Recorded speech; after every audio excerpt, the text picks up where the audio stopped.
App पे, okay वो किसका था, methods of collecting primary and secondary, okay चले। Now will start with a new topic that is measures of central tendency.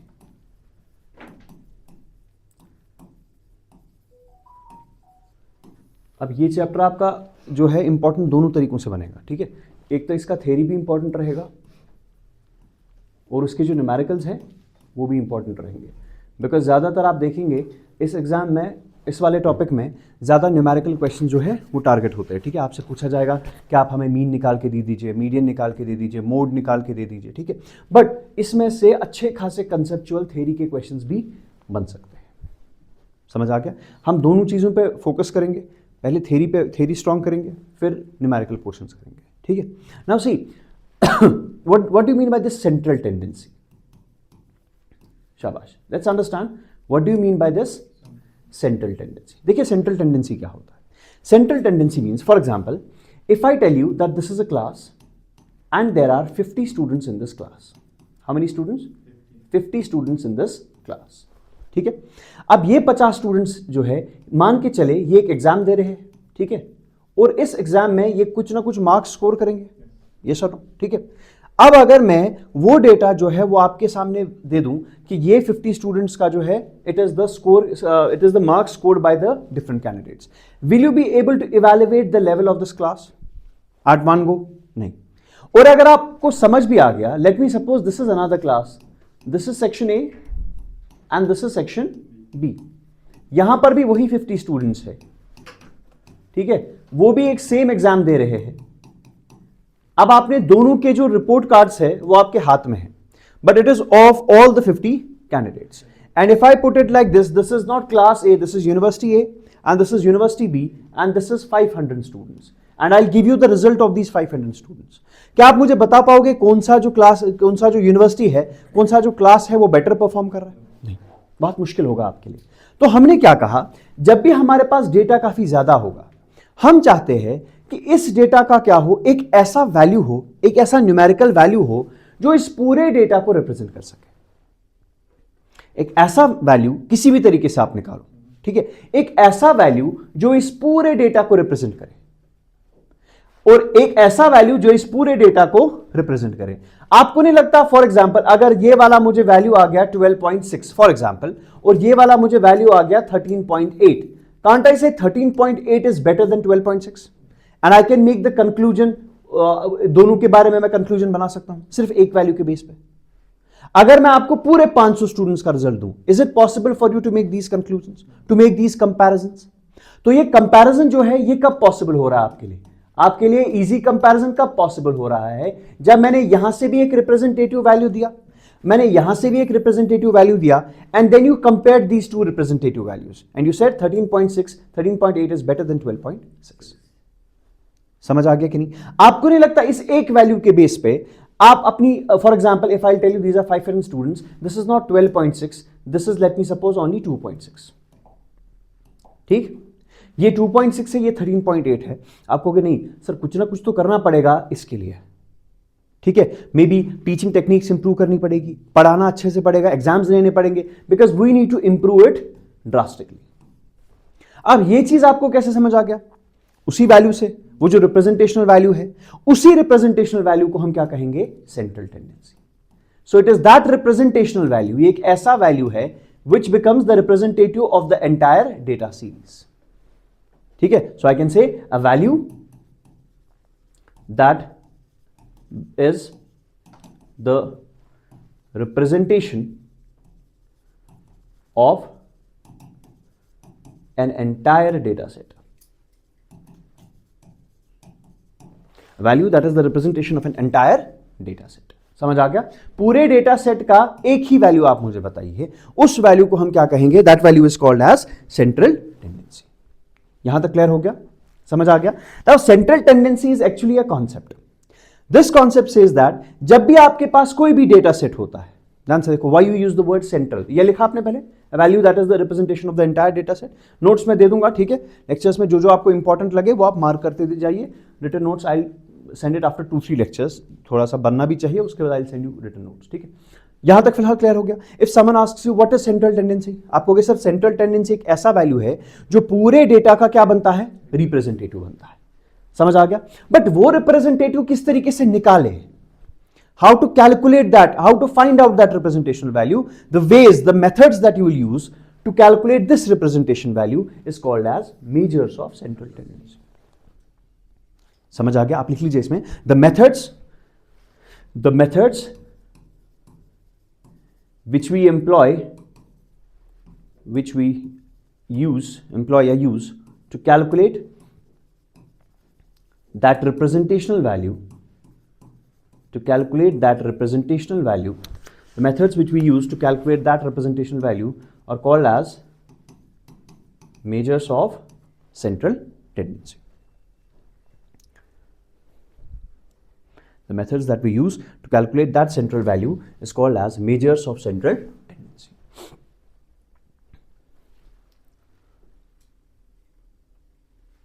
चलिए जी, अब आपको समझ आ गया, चीजें क्लियर हो गई। What is central tendency and what is measures of central tendency. What is central tendency? It is a value that becomes a representative of the entire data set. आपके पास ये डेटा है, इसका एक रिप्रेजेंटेटिव वैल्यू बताइए मुझे, ठीक है। और हमारे पास जो तरीके हैं इस रिप्रेजेंटेशनल वैल्यू को निकालने के लिए, that is called as measures of central tendency. Terms फिलहाल क्लियर हो गई। Central tendency is a representational value, measures of central tendency means the methods by which we can find out that representational value. इस पूरे school university का एक value जैसे आप निकाल रहे थे, वो कैसे निकालोगे आप, that is called as measures of central tendency. यहां तक क्लियर हो गया। Now next important point, very important. अब आप जो कह रहे हो कि भाई ये जो आपका मेजर्स ऑफ सेंट्रल टेंडेंसी है, it means the methods which we will use to calculate that representational value. Yes और no? It's the method which will use to calculate that representational value. अब हमारे पास अलग अलग तरीके हैं सेंट्रल टेंडेंसी निकालने के, ठीक है। फॉर एग्जाम्पल हमारे पास एक तरीका है मीन, ठीक। हमारे पास दूसरा तरीका है मीडियन, और भी हमारे पास कुछ तरीके होंगे जिससे हम मेथड्स निकाल सकते हैं, जिससे हम वो रिप्रेजेंटेशनल वैल्यू निकाल सकते हैं। बट कैन वी कैलकुलेट, ये ध्यान से देखना आप, कैन वी कैलकुलेट या can we use any measure of central tendency to calculate the representational value for any data set? I repeat, I am saying, आपने कहा सर मेजर्स, ध्यान से सुनना, आपने कहा मेजर्स ऑफ सेंट्रल टेंडेंसी जो है, it is what, these are the methods. कौन से methods? To calculate the representational value. यहां तक क्लियर हो गया? कोई प्रॉब्लम तो नहीं है यहां पर? Okay, now I am asking you that आपके पास अलग अलग डेटा सेट्स होंगे, अलग अलग डेटा दिया होगा, ठीक है। Can you use all the methods to calculate the representational value of any data set? क्या किसी भी डेटा सेट के लिए कोई भी आप निकाल सकते हैं? नाउ दिस बिकम्स, वो जो थ्योरी मैंने कहा ना, वो थ्योरी इधर पे है, समझ आ गया। बट अभी वो आपको समझ नहीं आएगा, अगर मैं आपको समझाऊंगा तो आपको याद रखना पड़ेगा। एंड आई डोंट वांट कि आप चीजों को याद रखो, ठीक है। आप जब देखोगे कि मीन कैसे निकालते हैं, मीडियन कैसे निकालते हैं, मोड कैसे निकालते हैं, ठीक है, what are outliers, what are extreme values, what is quartile, percentile, decile, तब आपको चीजें समझ आएगा हम निकालते कैसे हैं, तब आपको खुद समझ आएगा कि किस मेथड में क्या फ्लॉ होगा, ठीक है। बट आप एक चीज मेरी याद रखिए, इसको क्वेश्चन मार्क लिख लीजिएगा at the start of the lecture, that can we use, इसको लिख लीजिए, can we use all the measures of central tendency, can we use all the different measures of central tendency, can we use all the measures of central tendency for any data set, for any data set या for every data set, ऐसे लिख लीजिए, ठीक है।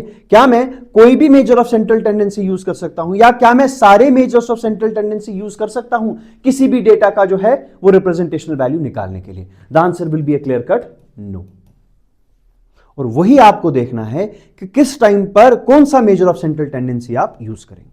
समझ आ गया? Because जब भी थ्योरी बेस्ड क्वेश्चन आ जाएगा, तब अगर आपने सिंपल देखा मीन क्या होता है भाई, sum of observations by number of observations, median is the central term, mode is frequency किसकी ज्यादा है, तो डन, तो you will not be able to answer these things.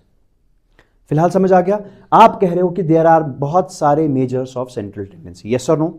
मैं कह रहा हूं कि हर कोई मेजर ऑफ सेंट्रल टेंडेंसी जो है वो कहीं भी अप्लाई कर सकते हैं। क्या किसी भी डेटा के लिए अप्लाई कर सकते हैं? क्या हर किसी के लिए मीन भी निकाल सकते हैं, मोड भी निकाल सकते हैं, मीडियन भी निकाल सकते हैं? समझ आ गया? तो उस चीज को हम देखेंगे। यहां तक क्लियर हो गया? क्वेश्चन मार्क डाल दीजिए, 2-3 लाइंस छोड़ दीजिए। After that at the end of this measures of central tendency, मैंने कहा 2-3 लाइन छोड़ दीजिए, ठीक है? तो मैं भी पेज रहा हूं, ठीक है? मैंने कहा 2-3 लाइन छोड़ दीजिए और उसके बाद हम क्या, हाँ बिल्कुल, उसके बाद क्या कर लीजिए, you will try to answer it yourself कि क्या हर किसी जगह होगा, कहां पर क्या होगा, कैसा डेटा सेट होगा और कौन सा मेजर ऑफ सेंट्रल टेंडेंसी होगा। Done with this? कोई प्रॉब्लम तो नहीं? Now if I talk about the central tendency once again, आपने कहा central tendency is simply what? Representational value. Because what we consider, हम मानते हैं कि जब भी आपके पास कोई भी डेटा होगा ये किसी ना किसी एक वैल्यू के इर्द गिर्द ही नाचेगा। You're getting the point? There is a concept that whenever you are having a data set, आपका जब भी डेटा सेट होता है वो किसी ना किसी पॉइंट के इर्द गिर्द ही घूमता है। समझ आ गया? That's why we use the word central. There is a point which is central to it. समझ आ गया? जिसके आसपास सारे डेटा पॉइंट्स आपको मिलेंगे। समझ आ गया? So central tendency is simply a concept that whenever you are having a data, a group of data, वो किसी ना किसी पॉइंट के इर्द गिर्द घूमेंगे, एक सेंट्रल वैल्यू के इर्द गिर्द घूमेंगे। Now I'm not using that definition. Central tendency as a concept, central tendency as a concept means what? आपका जो भी डेटा हो, it always revolves around a central point. ठीक है? Now it is not that revolving like a sun and the planets around it. ठीक है? Revolves around a central point. That means आसपास इसी के मिलेंगे आपको data point. This is a concept called as central tendency.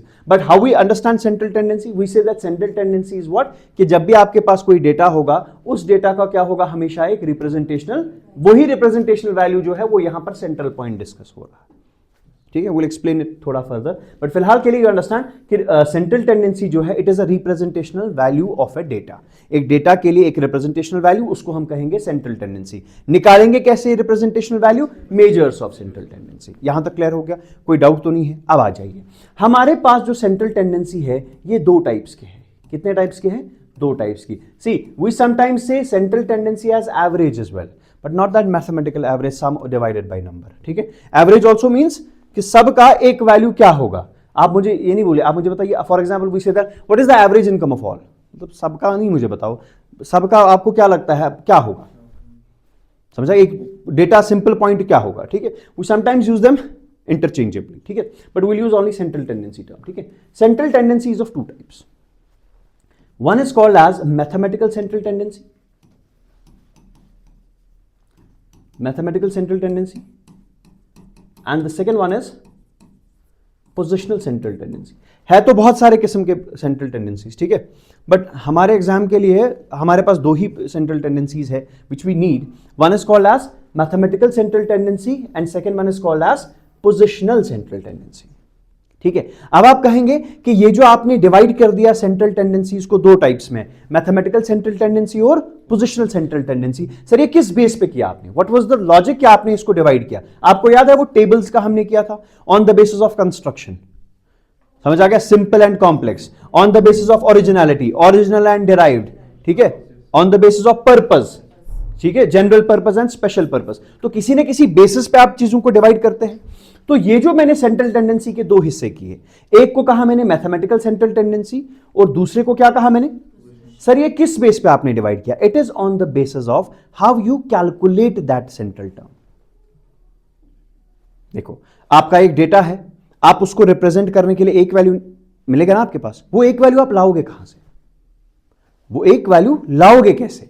अगर वो जो रिप्रेजेंटेशनल वैल्यू है, अगर आप वो मैथमेटिकल ऑपरेशंस करके, मैथमेटिकल ऑपरेशंस यूज करके वो वैल्यू निकाल रहे हैं, then it is called as mathematical central tendency. You are getting the point? When we use what? Mathematical operations. When we use mathematical operations to calculate that representational value, then we call that value, वो जो आपके पास निकला वो तो central tendency है, but we call it as mathematical central tendency. That means वो जो representational value निकला है वो mathematical operations को apply करने के बाद निकला है। बताइए समझ आ गया कि नहीं? Clear? What is mathematical what is central tendency? देखो, what is central tendency? Representational value. What is mathematical central tendency? ऐसा रिप्रेजेंटेशनल वैल्यू जो मैथमेटिकल ऑपरेशंस करने के बाद आपके पास आया होगा. समझ आ गया?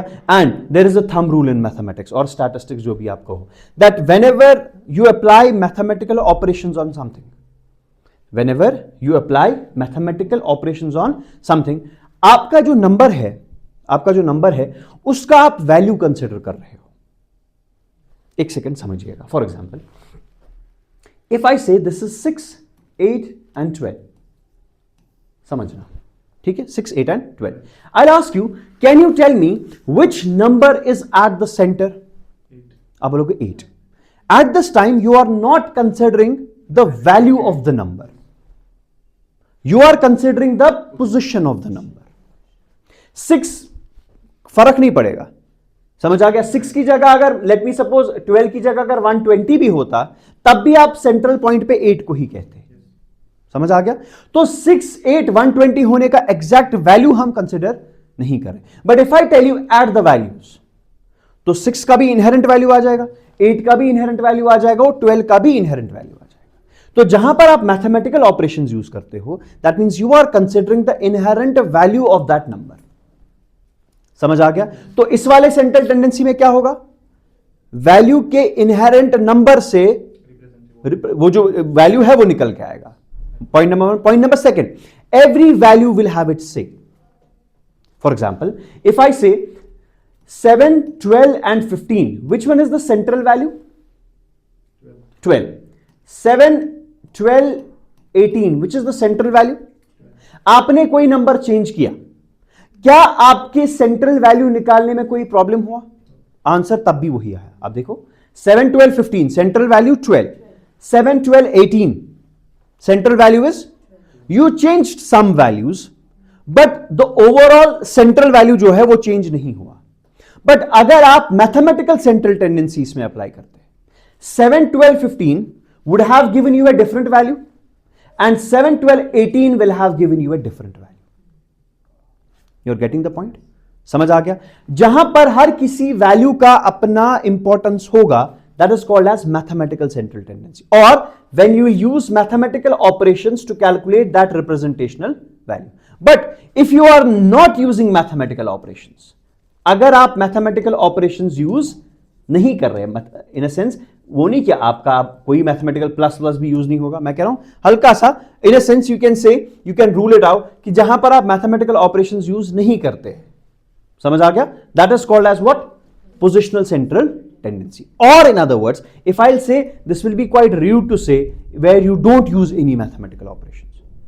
I'll use the term, instead of saying where you do not use any mathematical operations, I'll say where the inherent value जो आपके पास नंबर्स का है उनसे फर्क नहीं पड़ता उतना जितना किसमें पड़ेगा? Mathematical central tendency. समझ आ गया? बस इतना देखो. एक सेकंड आप वेट करो, उसके बाद आप कॉपी कर लो. बस समझो, नोट्स आई गिव यू, उसमें सारा मेंशन होगा. बस यहां देख लीजिए. For example, have you ever heard of this term mean? सुना है ना? What is mean? छोड़ो, गोली मारो मीन को. Have you ever heard about average? हाँ, क्या होता है average? Sum of observations divided by number of observations. यही होता है आपका एवरेज. ठीक है. हल्का सा मैं आपको एक चीज दे दूं. मीन जो है वो बराबर होता है sum of observations divided by, same as, जैसे आप मैथमेटिक्स में एवरेज यूज करते हैं, स्टैटिस्टिक्स में आप क्या यूज करते हैं? मीन. मैथ में एवरेज का स्पेसिफिक मीनिंग है, लेकिन स्टैटिस्टिक्स में average is a broad term. Average means representational value. Representation value निकालने को एवरेज कहते हैं. कहां पर? स्टैटिस्टिक्स में. मैथमेटिक्स में average means simply some divided by number. समझ आ गया? Okay, let's come back. Median is nothing but it's the central value. It's what?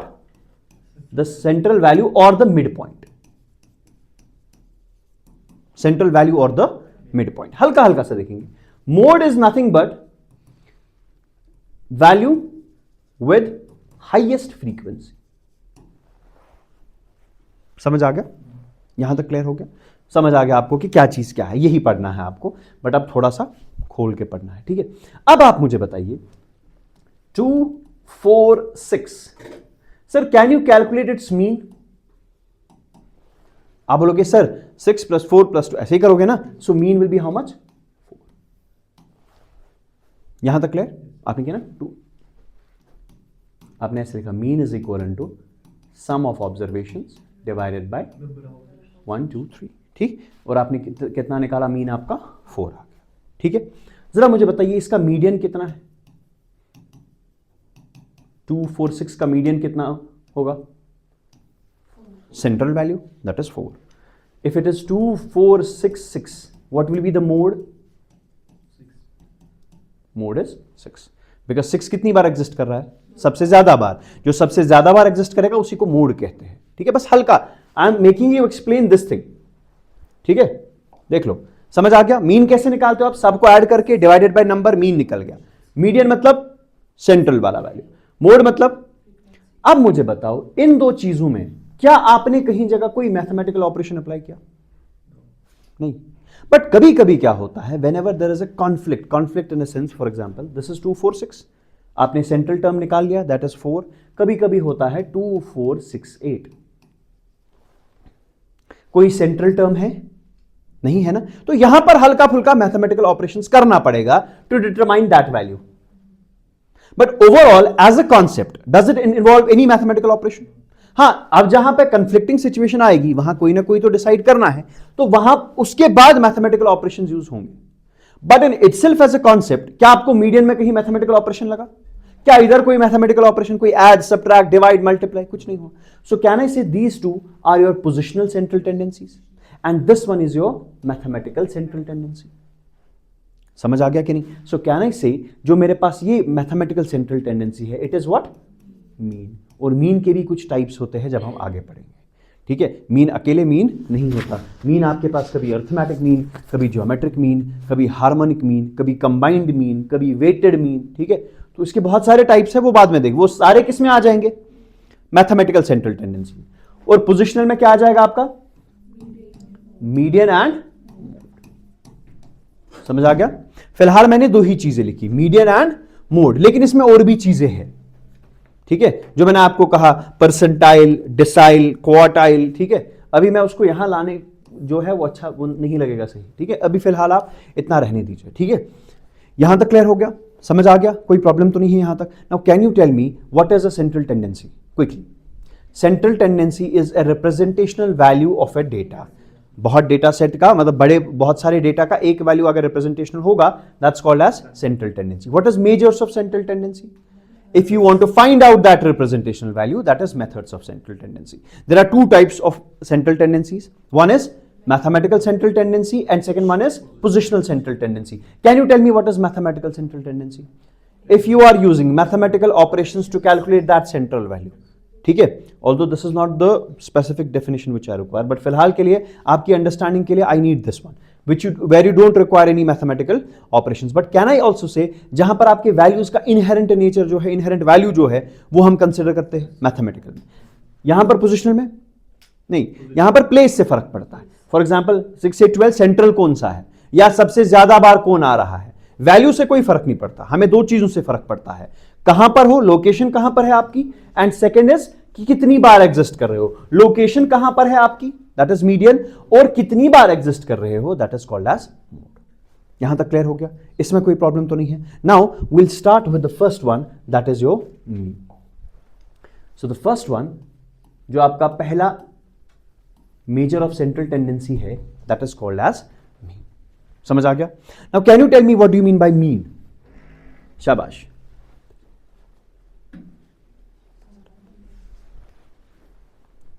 शाबाश। What is mean?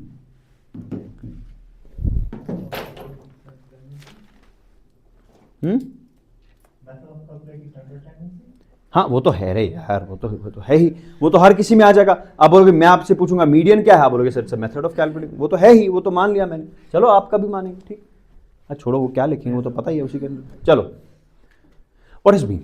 अब देखो मीन भी आपके पास बहुत सारे हैं, ठीक है। You are having arithmetic mean, you are having geometric mean, you are having harmonic mean. अब आप किस मीन की बात, अब मैं किसका कौन सा मीन आपको बताऊं, ठीक है। सी व्हेन आई सिंपली से द वर्ड मीन, अगर सिंपल वर्ड मीन यूज हुआ है, इट मीन्स अर्थमेटिक मीन। अगर अकेला मीन वर्ड यूज हुआ है, उसके आगे कुछ नहीं कहा गया है, आपके दिमाग में ये चीज आना चाहिए कि भाई ये जो मीन है ये क्या है, this is actually arithmetic mean. So we can simply say कि आपका जो मीन है इसके दो टाइप्स है, ठीक है। यहां हम ऐसे लिखेंगे, देखो मीन जो है वो दो टाइप्स का है, one is called as simple mean and second one is called as weighted mean.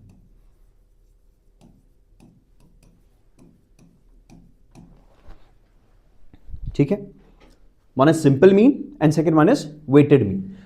ठीक है, अगर खाली मीन आ गया it means this simple mean I am talking about. ठीक है, अगर वेटेड होगा तो कहा जाएगा व्हाट इज वेटेड मीन। ठीक है, अब मैं यहां पर अभी वेटेड मीन डिस्कस नहीं करूंगा, फिर तो कभी खत्म होगा नहीं। ठीक है, अब हम पहले देखेंगे सिंपल मीन के तीन टाइप्स है। कितने हैं?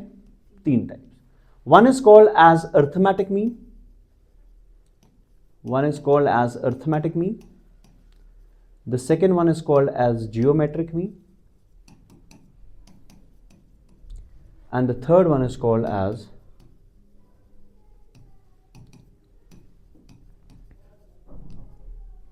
harmonic, arithmetic mean, geometric mean and harmonic। यहां तक क्लियर हो गया? ठीक है, उसके बाद हम आगे पढ़ेंगे कंबाइंड मीन, और अभी फिलहाल नहीं। ठीक है, मीन के दो टाइप्स है, एक को सिंपल मीन कहेंगे और दूसरे को वेटेड मीन कहेंगे। फिर सिंपल मीन के और तीन टाइप्स है, arithmetic mean, geometric mean and harmonic mean. यहां तक क्लियर? अब देखो, अगर आपके एग्जाम ने सिर्फ मीन वर्ड यूज किया है, इट मींस दिस अर्थमेटिक। समझ आ गया?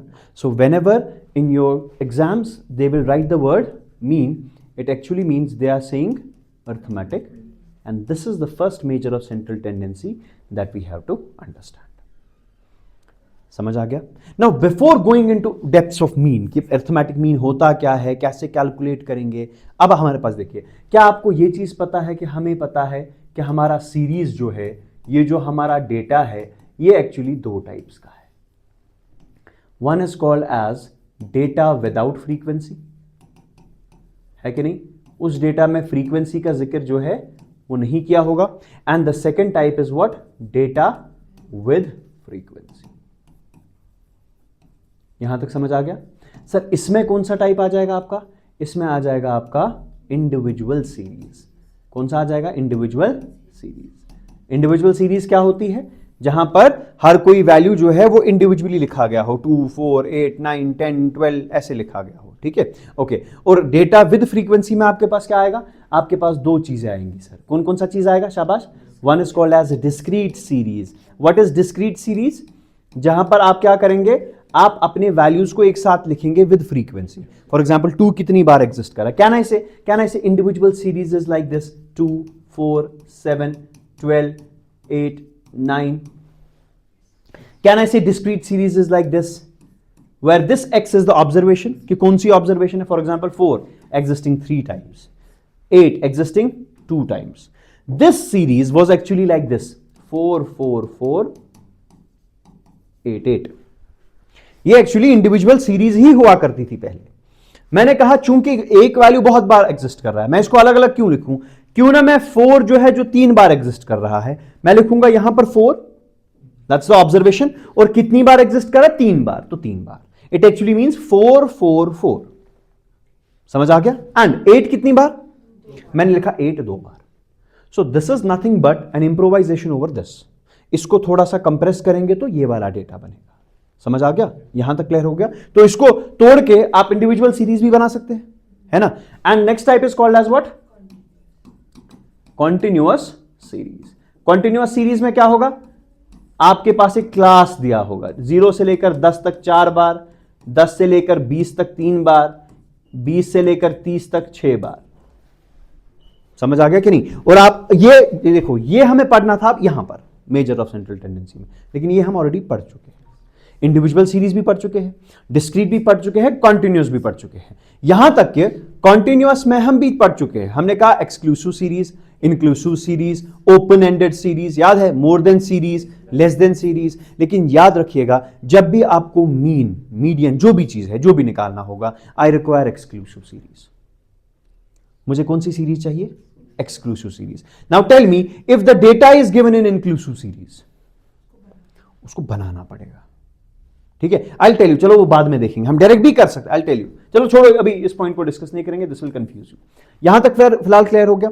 बस इतना याद रखिएगा कि जो भी सीरीज या डेटा जो है वो दो टाइप्स का होता है, इधर it will be with frequency और without frequency. With frequency, without frequency में इंडिविजुअल सीरीज, और विद फ्रीक्वेंसी में डिस्क्रीट सीरीज और continuous series. Discrete series you know what it is, and continuous series you also know, जिसमें आपके class होंगे, class interval होगा, interval length होगा, upper limit, lower limit, समझ आ गया। And different types of continuous series which we have already discussed separately. ठीक है, जब हम डेटा ऑर्गेनाइजेशन पढ़ रहे थे तो ये चीज जो है हमारा ऑलरेडी क्लियर हो चुका है, इसमें कोई प्रॉब्लम तो नहीं है। अब देखो करना क्या है, जो भी आपके पास मेजर ऑफ सेंट्रल टेंडेंसी, जो भी major of central tendency, arithmetic mean for individual series, discrete series, continuous series. Median for individual series, discrete series, continuous series. Mode for individual series, discrete series, continuous. This is your syllabus. समझ आ गया? तो आपको हर कोई major of central tendency इन तीनों चीजों के लिए सीखना पड़ेगा कि किस तरीके से निकालना पड़ेगा। यहां तक क्लियर हो गया? डन? इसमें कोई प्रॉब्लम तो नहीं है। Now let's start with the first major of central tendency, that is arithmetic mean.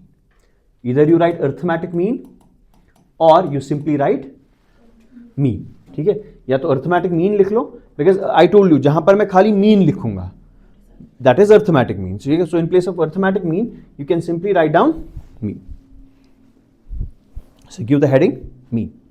Now can you tell me this mean, is it a mathematical central tendency और it is a positional central tendency?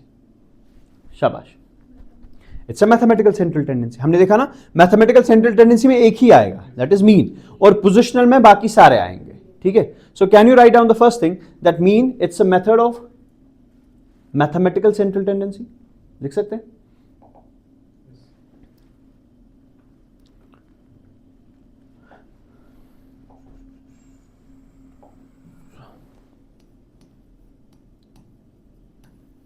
So mean is what? It is a mathematical central tendency. ठीक है, अच्छा, before going to this into the deep depths of it, can you tell me हम measures of central tendency निकालते क्यों हैं, चाहे वो कोई भी हो? To make comparison easy.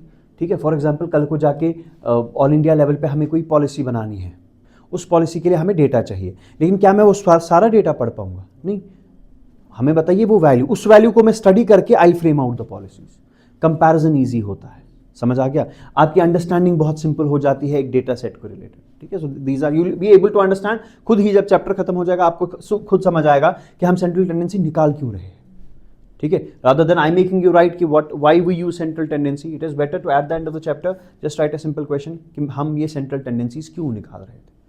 ठीक है, over the period of time I will be saying it. ठीक है, now mean is what? It's a method of mathematical central tendency. In simple languages, you can say, you know this mean, or I'm talking about which of the means? That is arithmetic mean. अब देखो जहां जहां मैं सिर्फ mean word use करूंगा, आपके दिमाग में आ जाना चाहिए कि ये सर किसके बारे में बात कर रहे हैं? अर्थमेटिक मीन के बारे में बात कर रहे हैं। ठीक है, arithmetic mean is nothing but it is simply sum of observations upon number of observations. Simple चीज है। ठीक है, मीन किसके बराबर होता है? Mean is equal to sum of observations divided by number of observations, and you usually see it is being represented by X bar. ठीक है, sum of observations divided by number of observations. यहां तक clear? जो आप बचपन से पढ़ते आ रहे हो, जिसको आप मैथमेटिक्स में एवरेज कहते हो, है ना, उसी को यहां पर क्या कहेंगे? Arithmetic mean. अब हम यहां से कुछ दूसरा तरीका यूज करेंगे, will say it's arithmetic mean. ठीक है, फिर आप मुझे ये भी बोलोगे कि अर्थमेटिक मीन कहां पर लगेगा, हार्मोनिक मीन कहां पे लगेगा और ज्योमेट्रिक मीन कहां पे लगेगा। एक तो आपको बोलना ही है कि मीन, मीडियन, मोड लगेगा कहां पर, उसके अलावा आपको मुझे बोलना पड़ेगा अर्थमेटिक मीन कहां पे लगेगा, ज्योमेट्रिक मीन कहां पे लगेगा और हार्मोनिक मीन कहां पे लगेगा। This is where the questions will come into. जो आपके टेक्सचुअल थ्योरेटिकल क्वेश्चंस में कह रहा था वो यहीं से बन के आएंगे। ठीक है, okay, so arithmetic mean is nothing but sum of observations divided by number of observations. Now can you simplify this? Can you tell me, if I ask you a question, calculate the arithmetic mean of 2, 8, 12, 16 and 2? इसका आप मुझे arithmetic mean निकाल के दे सकते हैं? निकाल के दे सकते? बताइए ज़रा कितना होगा प्लीज़। इसका मुझे अर्थमेटिक मीन निकाल के दे दीजिए। Calculate the arithmetic mean of, you just write down the question for your revision set. वैसे ये सवाल है नहीं उतना, ना ये एक्सपेक्ट कीजिएगा कि ये सवाल पूछेंगे, ठीक, सिंपल समझा रहे हैं फिलहाल। Calculate, not I am going in to the details. In the details मतलब how to calculate arithmetic mean for individual series, for discrete series, अभी हम जनरली इसको ले रहे हैं, ठीक है, वो हम कल से स्टार्ट करेंगे। फिलहाल बस अभी बेसिक्स देख लीजिए अर्थमेटिक मीन का। Calculate the arithmetic mean of 2, 8, 12, 16 and 2।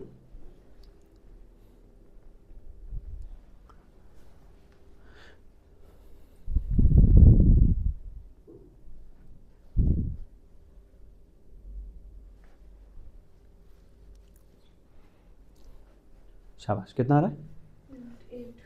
8। Okay,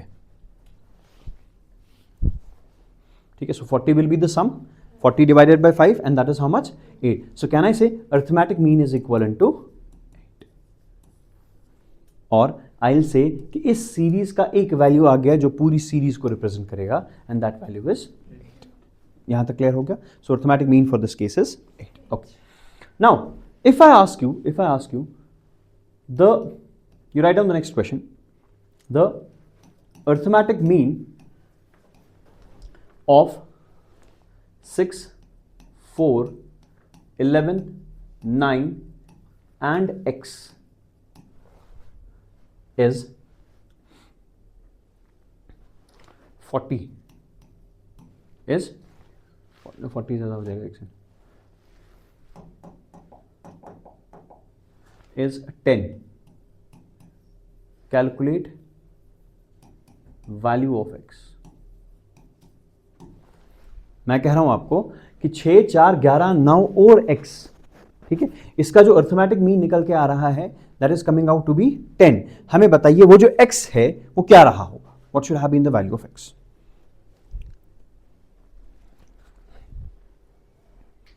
शाबाश।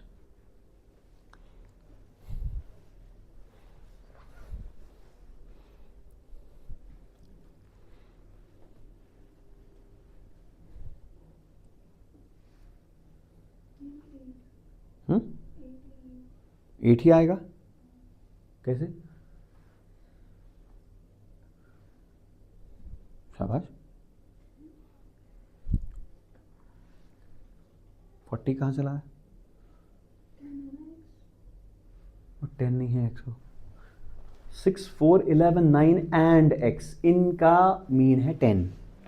Try to understand the question. देखो बेटा, the arithmetic mean of 6, 4, 11, 9 and x is, अरे यहां देखो एक बार, इसका अर्थमेटिक मीन कितना आ रहा है? 10. Arithmetic mean should come out to be equal to 10. यहां तक क्लियर? अर्थमेटिक मीन निकलता कैसे है? बताओ, ऑब्जर्वेशन कौन कौन थी आपके पास? 6, 4, 11, 9 x, ये थी ना ऑब्जर्वेशन। द अर्थमेटिक, सवाल पढ़ो, arithmetic mean of 6, 4, 11, 9 and x, मतलब टोटल ऑब्जर्वेशंस कितनी है? 5। इनका अर्थमेटिक मीन है 10। You're getting the point. So this is the sum of observations. We'll divide it by the number of observations, and this value was equivalent to 10 because arithmetic mean किसके बराबर था? 10 के बराबर। अब मैं करूंगा 6, 4, 10, ये हो गया 20, that means 30 plus x divided by 5 is equivalent to 10. यहां तक समझ आ गया? Clear? Cross multiply. So 30 plus x is equivalent to 50. x किसके बराबर आ जाएगा? 50 minus 30, that is equivalent to 20. इतना मैंने पहली बार खोल के कोई चीज लिखी है अपनी जिंदगी में। ठीक है, समझ आ गया? शाबाश। सवाल को पढ़ेंगे तब जाके वो समझ आ जाएगा। ठीक है,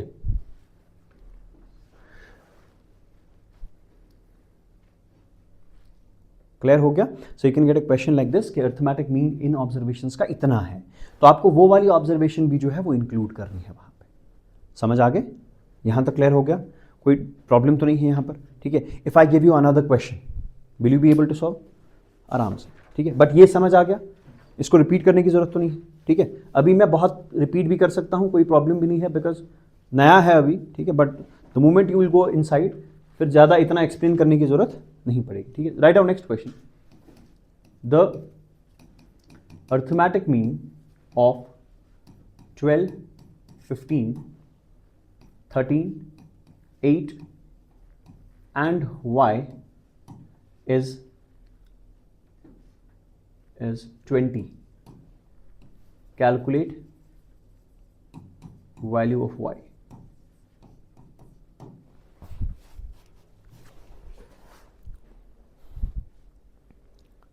देखो हर किसी सब्जेक्ट का अपना अपना तरीका होता है, ठीक है। अगर यही सवाल हमारे एप्टीट्यूड में आता तो शायद करने का तरीका ये नहीं होता, बट उसको समझाने के लिए काफ़ी टाइम लगेगा and that is not needed over here. उसको समझने में टाइम लगेगा, करने में बहुत कम टाइम लगेगा, बट अब चलो सब चलता है।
अब ये सवाल ही याद नहीं है। सवाल क्या था? 12, 15, 13, 8 and y. 12, 15, 13, 8 and 40. y. Sum is 48 plus y. Yes. 48 plus y 52. वही आ रहा है? Okay, done. समझ, इसको दिखाने की जरूरत तो नहीं है? श्योर? ओके। नाउ ठहरो ठहरो, मैं एक बार दिखाऊंगा, कोई बात नहीं।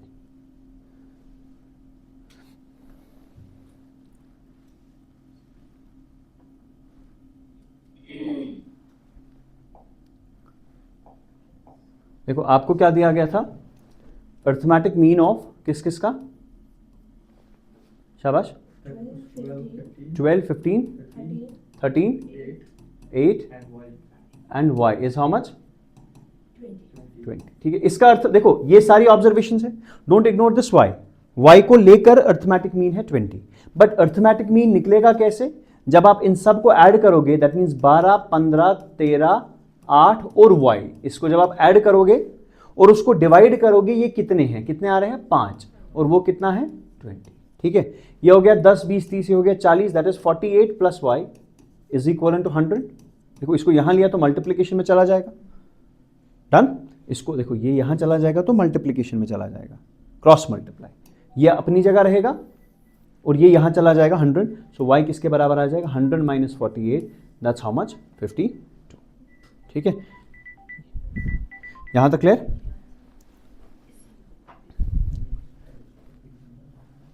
चलिए, नाउ राइट डाउन 3 और 4 प्रॉपर्टीज ऑफ अर्थमेटिक मीन। अब जब भी आपके पास अर्थमेटिक मीन होगा, ठीक है, I tell you what are the important properties you have to keep in your mind. ठीक है,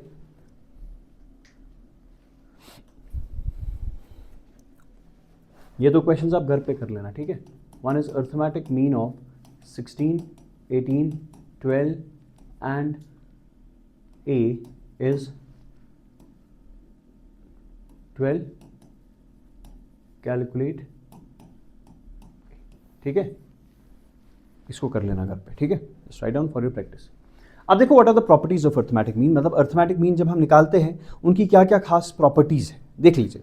पहला important point, just see for example, if I से दिस इज माय डेटा, अब इस डेटा में बहुत सारे वैल्यूज होंगे ना, बहुत सारे वैल्यूज होंगे, इनका कुछ ना कुछ अर्थमेटिक मीन होगा,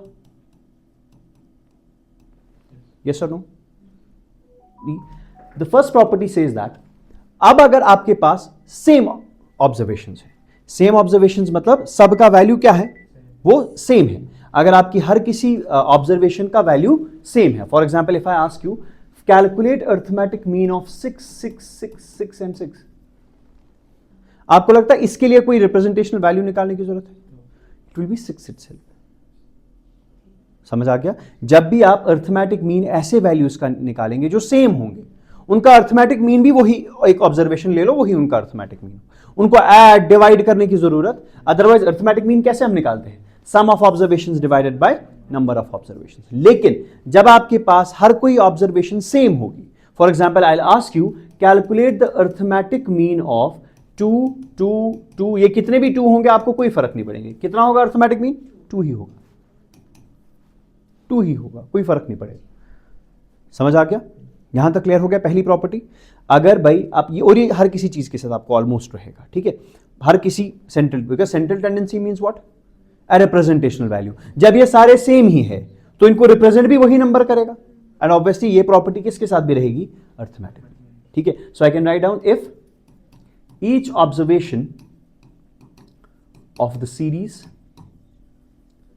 is same. If each observation of the series is same, then arithmetic mean is equal to one of the observation. If arithmetic mean of each observation of the series is same, अगर हर कोई observation जो है वो same ही है तो arithmetic mean भी वही observation होगी. जो आपकी ऑब्जर्वेशन सेम है, उन्हीं ऑब्जर्वेशन में से आप एक ऑब्जर्वेशन ले लो, वही आपका अर्थमेटिक मीन भी होगा. ठीक है, for example if I give you a question eight the end of it, calculate the arithmetic mean of 5, 5, 5, 5 and 5. आपको कोई फर्क नहीं पड़ेगा मैं कितने 5 लिखूं, इसका अर्थमेटिक मीन भी कितना होगा? अर्थमेटिक मीन भी क्या होगा? 5 भी होगा. समझ आ गया? पहला क्लियर, सिंपल, कोई ये भी नहीं था. एंड यू इसके बगैर भी आपको पता था कि अगर सारे ऑब्जर्वेशन सेम है तो रिप्रेजेंट भी उसी ऑब्जर्वेशन से करेंगे. यहां तक clear? This is the first property. Now write down the second property. पहले समझेंगे उसके बाद लिखेंगे. ठीक है, second property says that, for example आपके पास एक डेटा सेट है, you are again having a data set. ठीक है, इस डेटा सेट का कुछ ना कुछ मीन होगा. फॉर एग्जाम्पल इसका मीन है 16. ध्यान से सुनिएगा, इसका अर्थमेटिक मीन कितना है? 16. अब ये वैल्यूज कुछ भी हो सकते हैं. फॉर एग्जाम्पल जैसे आपने अभी निकाला तो वैल्यूज अलग अलग थे और मीन कितना निकला, कोई, इट्स नॉट नेसेसरी कि mean should be one of the values. No, ध्यान से देखो, it is not necessary that arithmetic mean should be one of the values of the series. For example if I say, इसको पहले समझो, 2, 4, 6, 8, and I ask you to calculate what is the arithmetic mean. Is it necessary, I'm asking you a question, is it necessary that arithmetic mean इन्हीं में से कोई एक होना चाहिए? नहीं, ऐसी कोई hard and fast rule. इसका arithmetic mean 5 आएगा, and 5 is not one among the values. तो आपको वो जो आपके पास पॉइंट्स 4 दिए गए थे उसमें आपको पूछा जा सकता है कि जो आपका अर्थमेटिक मीन है, is it necessary that it should be one among the values? No, it is not necessary कि आपका जो अर्थमेटिक मीन है that should be one among the values. यहां तक क्लियर? वो इनमें से हो भी सकता है और नहीं भी हो सकता है. यहां तक समझ आ गया? क्लियर हो गया? शाबाश. अब मुझे बताइए, ये मेरे पास एक ऑब्जर्वेशंस थी, ग्रुप ऑफ ऑब्जर्वेशंस, और इनका अर्थमेटिक मीन कितना निकल के आ रहा था? 5. अगर आप कोई दूसरी ऑब्जर्वेशन इसमें ऐड करोगे, ध्यान से देखो, अगर आप इसमें कोई दूसरी ऑब्जर्वेशन ऐड करो, obviously the mean is going to change. देखो, जो 2, 4, 6, 8 का रिप्रेजेंटेशनल वैल्यू था, आज जब मैं दूसरा नंबर लाऊंगा तो वो तो चेंज होगा ना, बिकॉज अब every number has its own value. तो जब मैं नया नंबर लाऊंगा, the arithmetic mean is going to change. समझ आ गया? But if I am going to add a new observation, if I am going to add a which is equal to the original mean, अगर मैं एक नई observation add करूं जो पिछले मीन के बराबर है तो मीन चेंज नहीं होता. I'll repeat it. For example, I asked you what is mean of 2, 4, 6 and 8. आपने कहा sir mean is equal to 5. ठीक है, मैंने कहा if I add one more observation equal to this 5, so the new data set now will be 2, 4, 6, 8 and 5. समझ आ गया? Now the some is how much? 25. And how many observations are there? So the new mean is also going to, it will not change. बात समझ आ गई? तो जब भी आपके पास एक सेट ऑफ ऑब्जर्वेशंस है, उनका कुछ ना कुछ मीन होगा. अगर आप इस मीन के बराबर ऑब्जर्वेशन लाएंगे या निकालेंगे, now see I am changing the things, चाहे आप एड ऑन करेंगे इस मीन के बराबर या इस मीन के बराबर बाहर निकालेंगे, आपके अर्थमेटिक मीन पे कोई भी फर्क नहीं पड़ेगा. समझ आ गया? यहां तक clear? For example I make you to write this, आप लिख लीजिए. if in a set of observations, if in a set of observations, comma, value equal to the mean, value equal to the arithmetic mean, value equal to the arithmetic mean is included or excluded from the series, is included or excluded from the series, comma, the arithmetic mean remains unchanged. The arithmetic mean remains unchanged. I'll tell you कि ये properties कहाँ पे लगेंगी, ठीक है? The arithmetic mean remains unchanged. समझ आ गया? आपका अर्थमेटिक मीन जो है वो चेंज नहीं होगा अगर आप मीन के बराबर ऑब्जर्वेशन इंक्लूड करोगे या एक्सक्लूड करोगे. समझ आ गया? यहां तक क्लियर? अब देखो, if I give you a question like this, आप मुझे इसका आंसर बताइए, ठीक है? आप देख लीजिएगा पहले, ठीक है? The arithmetic mean of a group of observations, the arithmetic mean of a group of observations is n. There are a group of observations, उनका अर्थमेटिक मीन कितना है? n. ठीक है? इफ two values equal to n are included in the group, can you tell me what will be the new mean? Sir, it will remain unchanged. नया mean भी n ही रहेगा. देखो, आपके पास ऑलरेडी मीन कितना था? कितने ऑब्जर्वेशन थे मुझे नहीं पता, ना तो उससे कोई फर्क पड़ता है. हमने कहा the arithmetic mean of A group of observations, बहुत सारी ऑब्जर्वेशंस है, उनका अर्थमेटिक मीन है n. आप दो वैल्यूज ला रहे हो, इंक्लूड कर रहे हो ग्रुप में, लेकिन वो किसके बराबर है? n. तो मीन भी था ना इससे पहले, तो will the mean change? No. But अगर आप नए वैल्यूज जो है वो n से डिफरेंट लाएंगे, मीन विल चेंज, या उधर जाएगा डिपेंडिंग अपॉन कि आप कौन सा वैल्यू इंक्लूड या एक्सक्लूड करेंगे. समझ आ गया? यहां तक कोई प्रॉब्लम तो नहीं है? क्लियर? श्योर? समझ आ गया? So what did you write कि अगर आपके पास एक ग्रुप ऑफ ऑब्जर्वेशन है, उसका कोई मीन है, अगर आप नया वैल्यू इंक्लूड या एक्सक्लूड करेंगे जो उसी मीन के बराबर होगा, आपके वैल्यू सेट पे, आपके मीन पे कोई भी फर्क नहीं पड़ेगा. समझ आ गया? Now this is to be read with this new property, that is, अगर हमारे पास एक ऑब्जर्वेशन सेट है, there is group of observations, ठीक, इनका कुछ ना कुछ मीन होगा, यस और no? These are the observations, और इन ऑब्जर्वेशंस का कुछ ना कुछ मीन तो होगा. आई am saying if I increase each observation bye 2, each observation, अगर मैं हर किसी ऑब्जर्वेशन में 2 ऐड कर लूं या 3 ऐड कर लूं, 4 ऐड कर लूं, कुछ भी ऐड, सब्ट्रैक्ट, मल्टीप्लाई, कुछ भी चीज करूं, बट सेम नंबर हर किसी ऑब्जर्वेशन के साथ. समझो, there was observation, set of observation 10 थी, 20 थी, मुझे कोई फर्क नहीं पड़ता. मैंने क्या कर दिया? मैंने हर किसी ऑब्जर्वेशन में 2 बढ़ा दिया, हर किसी ऑब्जर्वेशन में +2 +2 +2 +2 +2 कर दिया. तो नया मीन जो है उसमें भी सिर्फ +2 ही ऐड हो जाएगा. No need to calculate it separately. I will tell you the mean of 2, 4, 6, 8, 10 is 6. ये मैं आपसे कह रहा हूं क्या है. 2, 4, 6, 8 और 10 का मीन कितना है? जरा मानो हर किसी में 3 बढ़ाओ, बताओ ये कितना हो जाएगा? 5. ये 7, 3 बढ़ाना है, ठीक है? ये 9, ये 11, ये हो गया. जरा मुझे इसका मीन निकाल के दो. ये हो गया 20, 27, 30, 40, 45. ठीक है, 45 divided by 5 is how much? So the new mean is what? निकालने की जरूरत नहीं थी, आपने सब में क्या जोड़ा? इधर भी 3 जोड़ते, आपको डायरेक्ट 9 निकल जाता। समझ आ रहा है कि नहीं? सो can I right it like this one? If each observation in a series is altered, अब देखो ऑल्टर्ड मतलब प्लस माइनस, जो भी आप करो, प्लस करो, माइनस करो, मल्टीप्लाई करो, जो भी आप करो, ठीक है। If each observation in a series is altered bye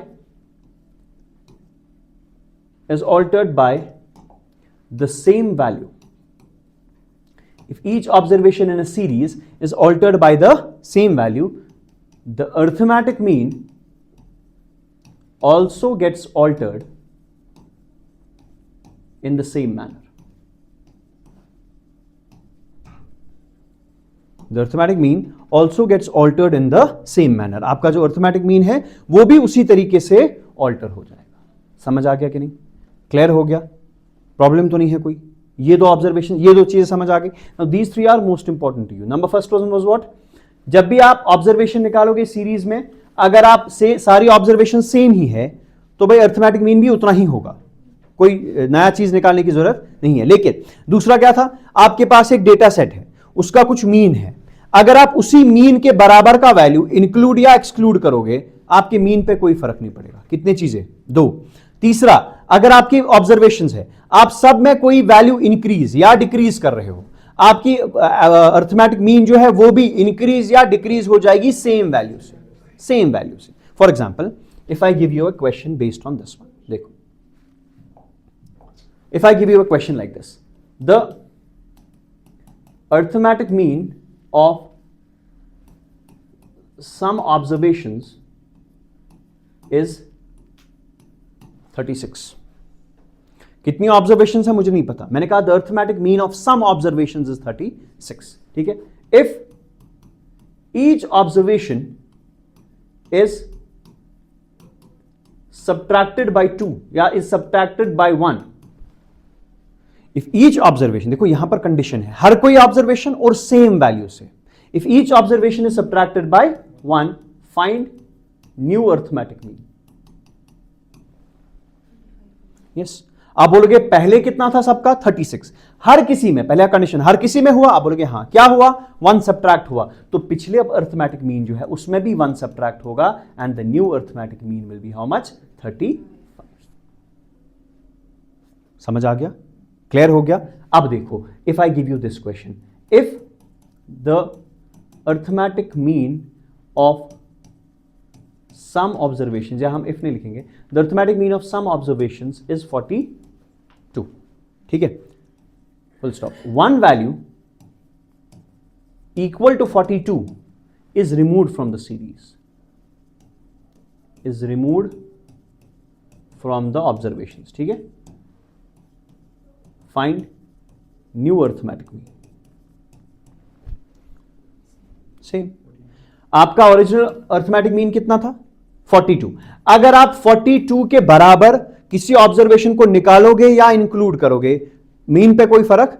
आपने क्या किया? 42 के बराबर, फिर चाहे ऐड किया, रिमूव किया, मैं देख भी नहीं रहा हूं, रिमूव कर दिया, कोई बात नहीं, अर्थमेटिक मीन तब भी कितना रहेगा? 42। बट अगर मैं 42 से ज्यादा या कम का वाला जो है वो वैल्यू इंक्लूड या एक्सक्लूड करता, arithmetic mean is going to change. कितना चेंज हो गया? That's a domain of mathematics, उधर हमें जाने की जरूरत, हमारा वो काम नहीं है। ठीक है, क्योंकि यहां तक जो लाइन है, इसके बाद फिर एप्टीट्यूड और मैथमेटिक्स वाला स्टार्ट हो जाएगा। बताइए कितना चेंज होगा? समझ आ गया? स्टैटिस्टिक्स में सिंपली जो है अननोन वैल्यूज हम यहां नहीं निकालते ज्यादा, अननोन वैल्यूज का काम जो है दैट इज इन एप्टीट्यूड। वहां पर भी आपको सेम ही चैप्टर मिलेगा with the name of average. आपके मैथमेटिक्स में नहीं, एप्टीट्यूड में आपको सेम ही चीज मिलेगा with the name of average. वहां पर वही मिसिंग चीजें निकालनी होती है कि अर्थमेटिक मीन कुछ ऑब्जर्वेशंस का 42 है, बताइए मैंने 48 वाला ऑब्जर्वेशन लाया तो एवरेज कितने से बड़ी होगी? समझ आ गया? वो उधर का डोमेन है, हमें उधर जाने की जरूरत। बस ये 3 चीजें क्लियर है, ये चीजें समझ आ गई। अब देखो, if I try to conclude this one, हमें समझ आ गया कि व्हाट इज सेंट्रल टेंडेंसी। बताइए जल्दी से, व्हाट इज सेंट्रल टेंडेंसी? शाबाश, it is a representational value. कैसे निकालेंगे उसको? क्या बोलेंगे? Measures of central tendency, very good. Measures of central tendency कितने टाइप्स का है? 2 टाइप्स का, वन इज Simple value. नहीं, measures of central tendency, one is mathematical and second one is positional, ठीक है। मैथमेटिकल में क्या होगा, फिलहाल के लिए हम ऐसे समझेंगे कि यहां पर मैथमेटिकल ऑपरेशंस यूज होंगे और यहां पर जनरली मैथमेटिकल ऑपरेशंस यूज नहीं होंगे। मैथमेटिकल ऑपरेशंस में हमारा क्या आ जाएगा, मीन, और यहां पर क्या आ जाएगा आपका, मीडियन आ जाएगा और मोड आ जाएगा, ठीक है। अच्छा, मीन के 2 टाइप्स है हमारे पास, one is simple mean and second one is weighted mean, ठीक है। अब सिंपल मीन के 3 टाइप्स है, कौन कौन सा? Arithmetic mean, geometric mean and harmonic mean. हमने स्टार्ट किया किससे? हमने कहा arithmetic mean is nothing but sum of observations divided by number of observations. हमने कहा अर्थमेटिक मीन की कुछ प्रॉपर्टीज देखेंगे। पहली प्रॉपर्टी, अगर सारे के सारे वैल्यूज सेम है तो अर्थमेटिक मीन भी वही आ जाएगा। नंबर सेकंड, अगर आपके पास ऑब्जर्वेशंस है उनका कुछ अर्थमेटिक मीन है, अगर आप उसी के बराबर ऑब्जर्वेशन को इंक्लूड या एक्सक्लूड करोगे, इस पे कोई फर्क नहीं पड़ेगा। And the third point was, अगर आपके पास कुछ ऑब्जर्वेशंस है और आप हर किसी में कोई वैल्यू इंक्रीज या डिक्रीज करोगे तो आपके अर्थमेटिक मीन में वही इंक्रीज या वही डिक्रीज होगा। यहां तक समझ आ गया? Rest will discuss tomorrow.